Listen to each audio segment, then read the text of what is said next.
وَلَقَدْ يَسَّرْنَا الْقُرْآنَ لِلذِّكْرِ فَهَلْ مِن مُّدَّكِرٍ بسم اللہ الرحمن الرحیم اللہم صلی علی محمد وعلی آل محمد وبارک وسلم۔ تفسیر القرآن میں آج ہم پڑھتے ہیں اگلا سبق، پہلے زبانی، بعد میں پڑھیں گے انشاءاللہ العزیز کتاب سے۔ پڑھ چکے ہیں ہم کہ ایسا لفظ جو کسی نام کی جگہ استعمال ہو کیا کہلاتا ہے؟ ضمیر۔ مثلا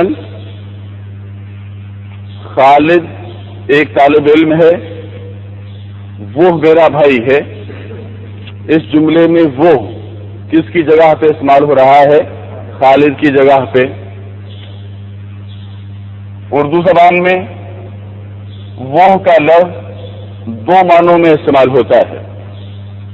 نمبر ایک، کسی کی طرف اشارہ کرنے کے لیے، مثال کے طور پہ آپ کسی لڑکے کی طرف اشارہ کرتے ہوئے کہتے ہیں وہ جو کونے میں کھڑا ہے وہ میرا بھائی ہے۔ اس جملے میں وہ میرا بھائی ہے، اس جملے میں وہ کو کیا کہیں گے؟ اس میں اشارہ۔ لیکن اگر یوں ہو خالد ایک طالب علم ہے،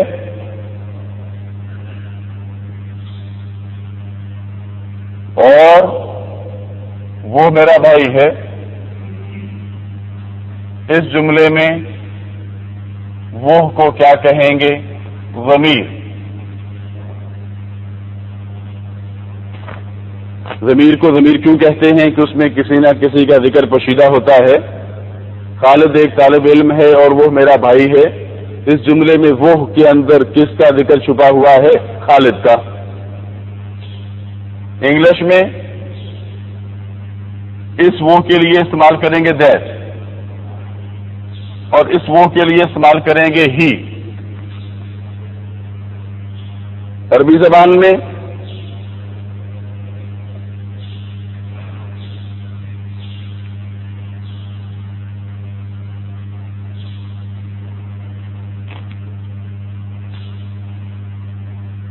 اس کے لیے استعمال کریں گے ذالک، وہ ذالک اخی، وہ میرا بھائی ہے، اور اس کے لیے اس وہ کے لیے کیا استعمال کریں گے؟ ہوا۔ یہ دونوں میں فرق ہے۔ اب اردو زبان میں وہ سے ہی کام چلاتے ہیں سب کے لیے۔ کیا مطلب؟ مذکر، مؤنث، واحد، تثنیہ، جمع، سب کے لیے کیا استعمال کرتے ہیں؟ وہ۔ خالد ایک طالب علم ہے، وہ میرا بھائی ہے، مؤنث کے لیے بھی۔ زینب ایک طالبہ ہے، وہ میری بہن ہے، مذکر کے لیے بھی وہ، مؤنث کے لیے بھی وہ۔ خالد اور حامد میرے بھائی ہیں، خالد اور حامد طلبہ ہیں، وہ میرے بھائی ہیں۔ زینب اور عائشہ طالبات ہیں، وہ میری بہنیں ہیں۔ جمع کے لیے بھی وہ، خالد، حامد اور زاہد طلبہ ہیں، وہ میرے بھائی ہیں۔ زینب، عائشہ اور حفصہ طالبات ہیں، وہ میری بہنیں ہیں۔